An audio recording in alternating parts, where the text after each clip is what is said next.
Buenas tardes, queridos amigos del Movimiento de las Hermandades del Trabajo y seguidores de la programación de conferencias virtuales organizadas por el Aula Cultural del Movimiento de las Hermandades del Trabajo, Centro de Madrid. En nuestro recorrido por algunos de los lugares del Camino de Santiago, declarados Patrimonio de la Humanidad, les recuerdo que en la última conferencia hablamos de la ciudad vieja de Santiago de Compostela, cuya ordenación y vida giraba alrededor de la catedral. Hoy finalizamos el ciclo deleitándonos y reflexionando con una joya del románico en Europa y que tenemos la oportunidad de disfrutar en la catedral compostelana. Me estoy refiriendo al Pórtico de la Gloria realizado por el maestro Mateo. Pero antes de adentrarnos en este interesantísimo tema, recordaremos por qué se realizó la espléndida Catedral de Santiago de Compostela y su maravilloso Pórtico de la Gloria. En Santiago de Compostela concluye el Camino de Santiago, camino de peregrinación desde la Edad Media, especialmente frecuentado en los años santos compostelanos.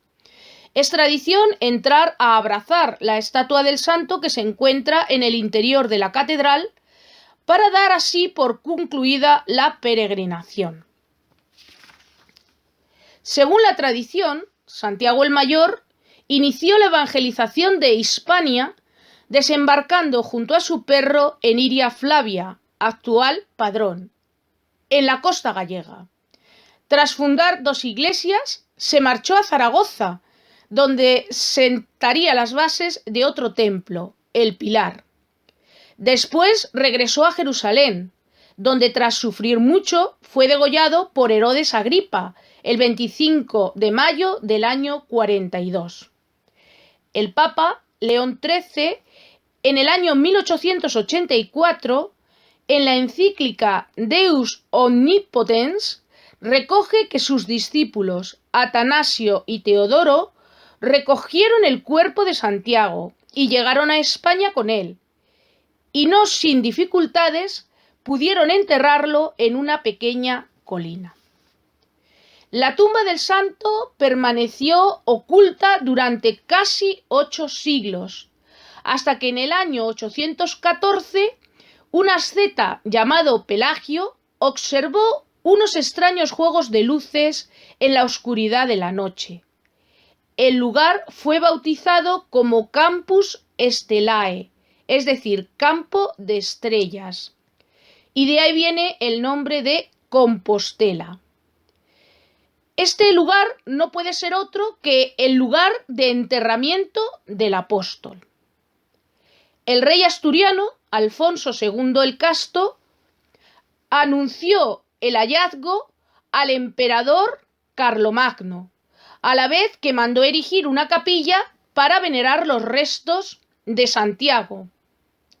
La milagrosa aparición del apóstol Santiago en la batalla de Clavijo en el año 844, montando un caballo blanco y portando un pendón blanco sobre el que destaca la cruz roja, le valió el sobrenombre con el que ha sido conocido históricamente y una popularidad que ha sobrepasado las propias fronteras españolas.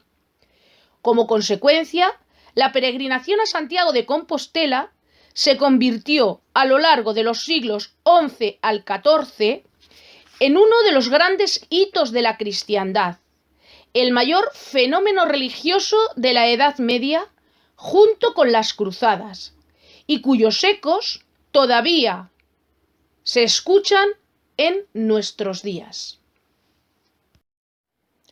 El Pórtico de la Gloria ha sido sometido a un ambicioso proceso de restauración que comenzó en 2008 y finalizó en 2018. Cuando los peregrinos llegan a la Catedral de Santiago de Compostela, este pórtico no es visible a simple vista, pues se encuentra tras la espectacular fachada del Obradoiro, la fachada más conocida y emblemática de la catedral. Una fachada de estilo barroco, realizada por Casas y Novoa en 1738. El 28 de junio de 2018 se presentó la restauración del Pórtico de la Gloria de la Catedral de Santiago de Compostela, obra culmen del románico europeo realizada por el maestro Mateo y sus colaboradores en la segunda mitad del siglo XII. Cuando comenzaron los estudios y trabajos de restauración, la situación era crítica, con constantes desprendimientos de material, y estaba afectado por complejos procesos físico-químicos de degradación de materiales, ya que los productos que se le habían ido aplicando en las últimas intervenciones iban agravando cada vez más su estado de conservación. La encargada de la restauración fue la Fundación Barrié. El ambicioso proceso de restauración se inició, como hemos dicho, en 2008, con unos estudios y un diagnóstico de la situación en que se encontraba la obra.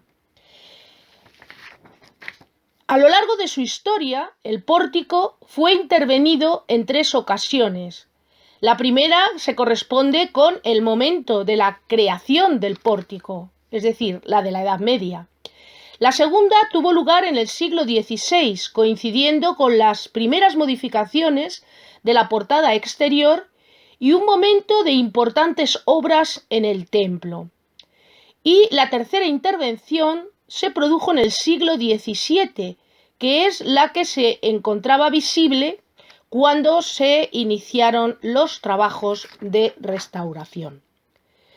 La restauración ha permitido estabilizar el conjunto y preservar la policromía que aún se conservaba de un riesgo inminente de pérdida definitiva, con el objetivo de que pueda ser admirado por generaciones futuras.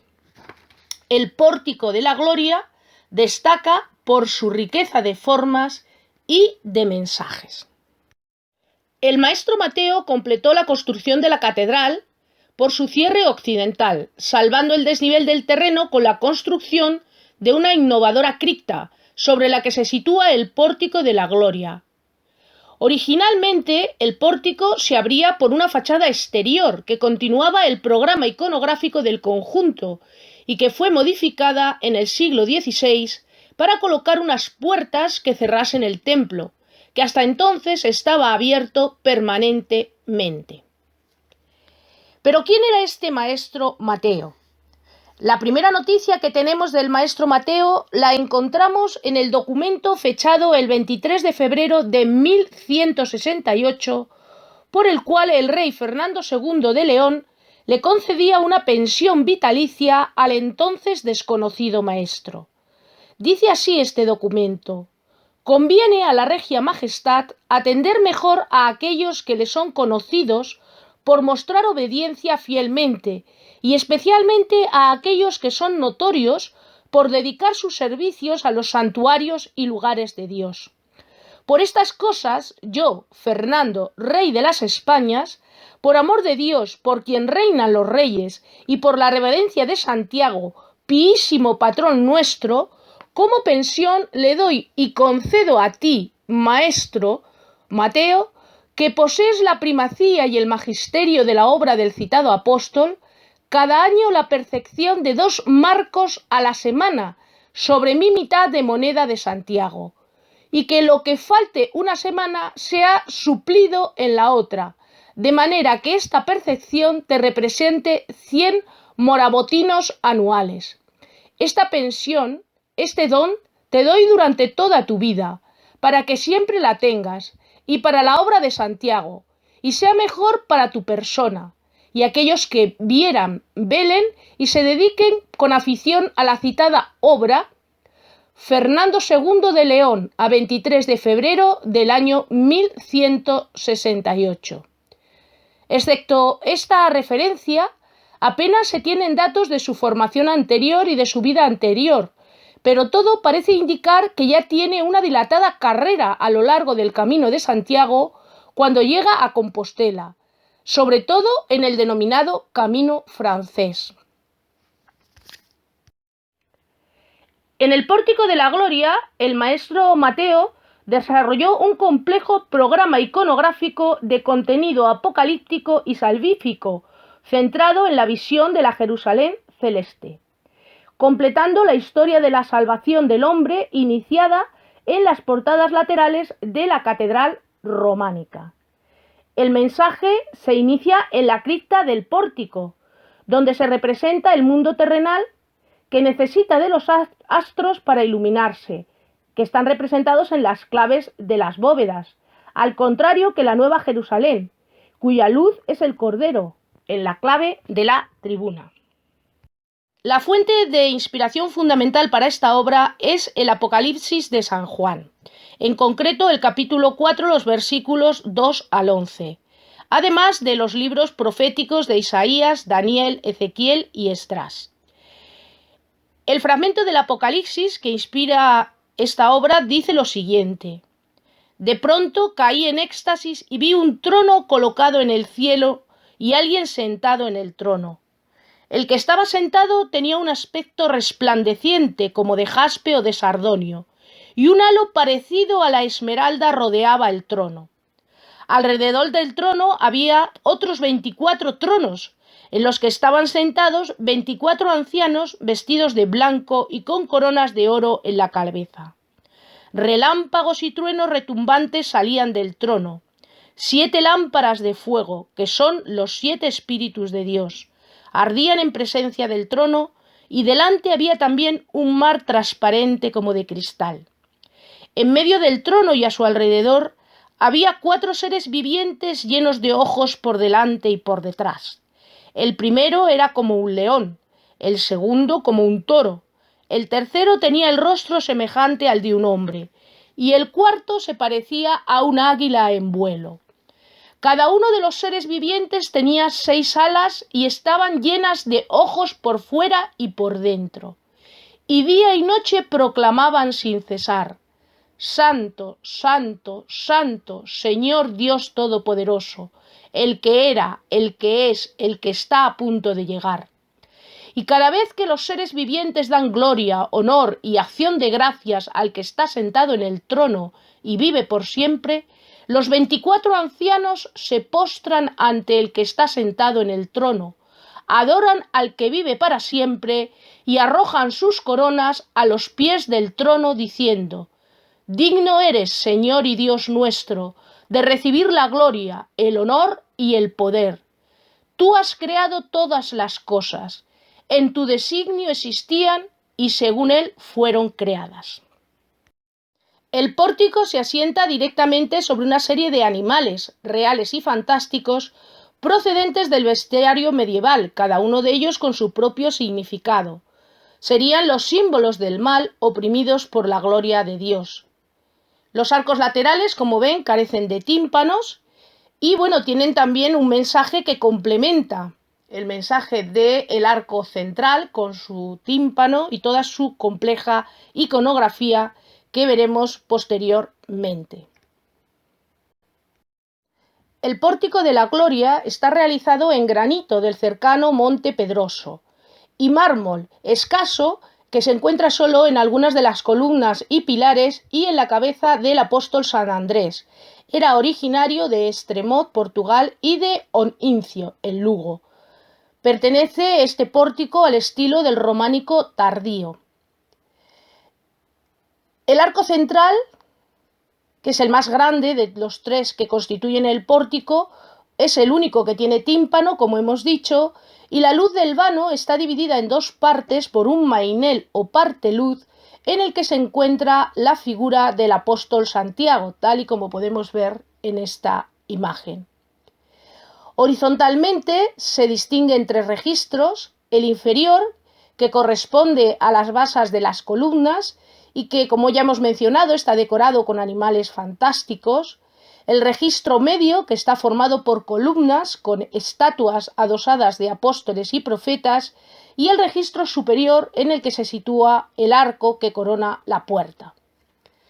Siguiendo las características del arte románico, las estatuas del Pórtico de la Gloria se adaptan al marco arquitectónico. Son algo hieráticas, muestran la jerarquización de los personajes y la solemnidad que corresponde.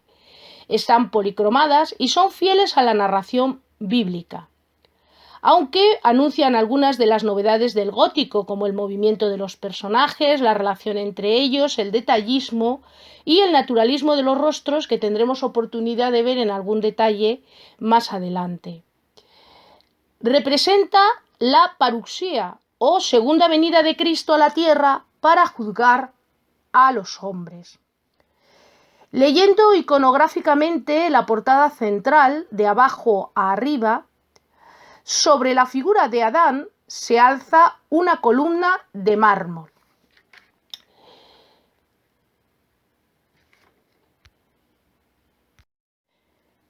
La columna está decorada con el árbol de Jesé.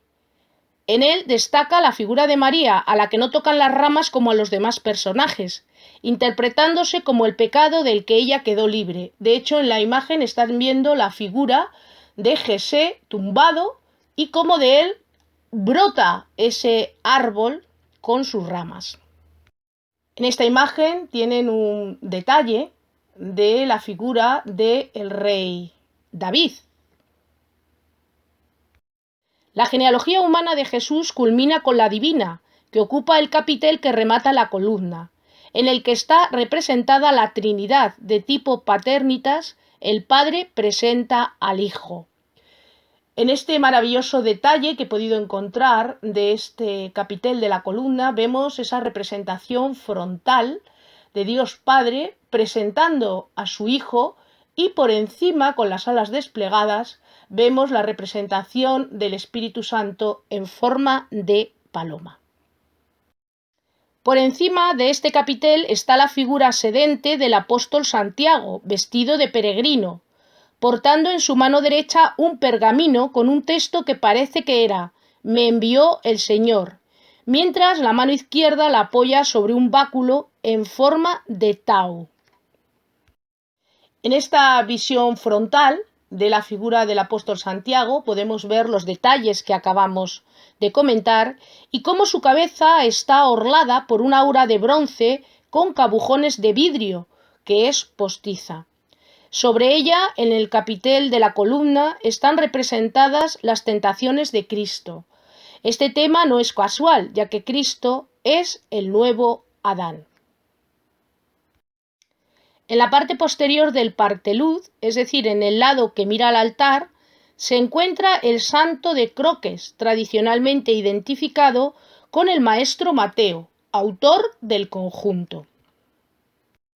En el centro del tímpano está representado Cristo en majestad, entronizado y coronado, levantando las manos para mostrar las llagas, y tras su cabeza se distingue un nimbo crucífero. La humanización de su gesto se produce dentro de una perspectiva simbólica que contrasta sus enormes dimensiones y la talla casi en bulto redondo con las del grupo de los bienaventurados representados en alto relieve y a escala diminuta en la parte superior. Detrás, en el pequeño espacio que queda entre los evangelistas representados por el tetramorfos, están labrados unos ángeles turiferarios, en escorzo y con un gran lujo de detalles en los incensarios, ya que se pueden distinguir las brasas en su interior. Continuando con la visión apocalíptica, sobre el dintel están representados ángeles con instrumentos de la pasión, que portan con las manos veladas por un paño, como prescribían las normas litúrgicas. En la imagen podemos ver muy bien a ese ángel que lleva la lanza y los 4 clavos. Sobre los ángeles que portan los instrumentos de la pasión, alineados en 2 registros, están representados los bienaventurados. Los procedentes del arco izquierdo han sido coronados en su tránsito hacia la visión del Cordero, mientras que en lo del lado derecho están siendo en ese momento coronados por un ángel. A través de este detalle os quiero mostrar, por ejemplo, la representación de los evangelistas a través de la figura del tetramorfos. Aquí en este caso estamos viendo la figura del evangelista San Juan con su símbolo, que es el águila.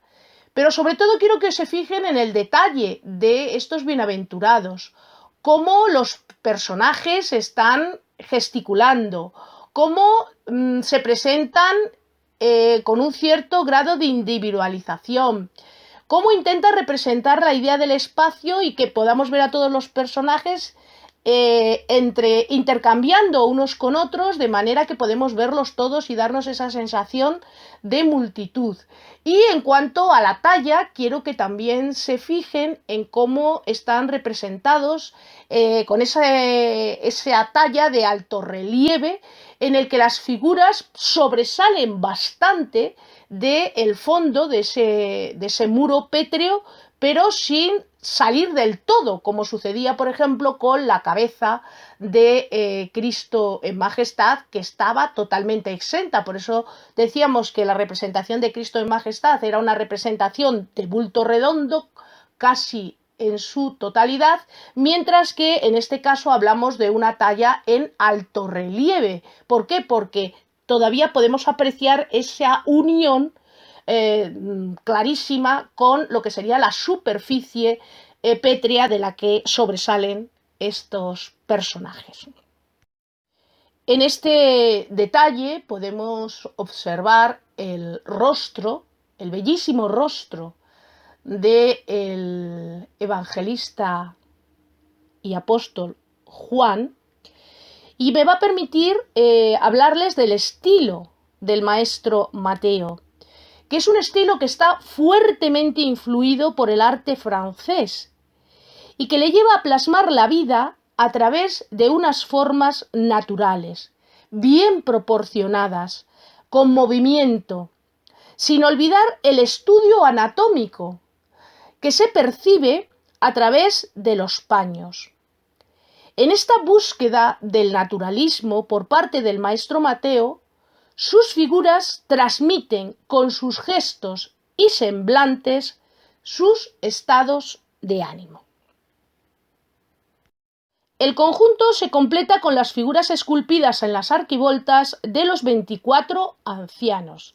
Están representados sedentes, coronados, dispuestos de manera radial por parejas, y parecen dialogar entre ellos, celebran la gloria celestial. Todos tocan instrumentos musicales medievales que han sido fielmente reproducidos, excepto los que flanquean a la clave, que portan las redomas de vidrio, que parecen ser las copas de oro llenas de perfume que menciona el evangelista San Juan. En esta imagen, un nuevo detalle más cercano de estos 24 ancianos, donde, bueno, pues podemos ver esos instrumentos de cuerda que son muy característicos de este momento, de la Edad Media. Es interesante ver esa expresividad de los rostros de los 24 ancianos. Parece que están como en un éxtasis extraordinario.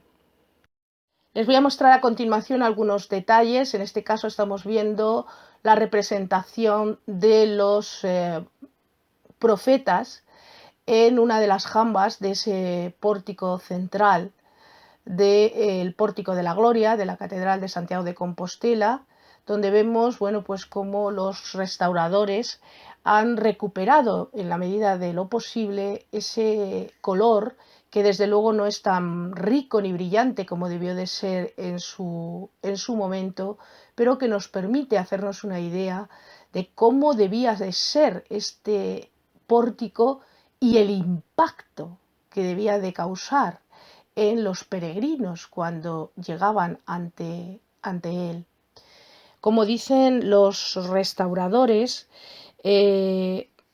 ciertamente solo los ojos de la imaginación pueden hacerse una idea de lo que pudieron ser las grandes masas de oro y lapislázuli procedente de las minas de Afganistán cuando recibían el impacto de los últimos rayos del sol poniente desde la explanada de la Plaza del Obradoiro, que hoy ocupa la Plaza del Obradoiro, y que era realmente el lugar por el que entraban los peregrinos a la catedral. Es decir, este pórtico era el que recibía a los peregrinos después de ese largo viaje extenuante, agotador, pero que cuando se situaban ante esta maravilla quedaban absolutamente recompensados en su esfuerzo.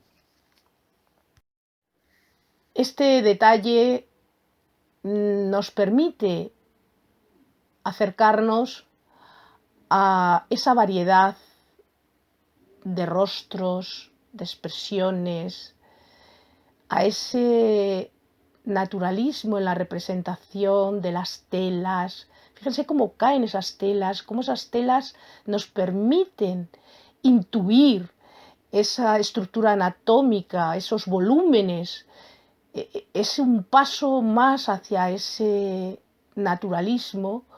Vemos cómo el maestro Mateo y sus colaboradores se van alejando paulatinamente de ese hieratismo del primer románico. Este detalle que muestra la representación del profeta Isaías nos permite ilustrar esa humanización que hemos destacado dentro del estilo del maestro Mateo, con un tipo de fisonomía muy característica, con esa nariz tremendamente marcada, pero sobre todo llama la atención la capacidad del maestro para mostrar esa pesadumbre que parece tener el profeta, esa tensión que está reflejada en su rostro, en sus ojos, todo muy contenido, lógicamente, pero eso humaniza al personaje y nos muestra, bueno, pues a un personaje entrado en años, con su rostro castigado por el paso del tiempo. Y vemos cómo incorpora esas marcas en el rostro que son los signos de la edad. En la jamba derecha vemos la representación de algunos de los apóstoles.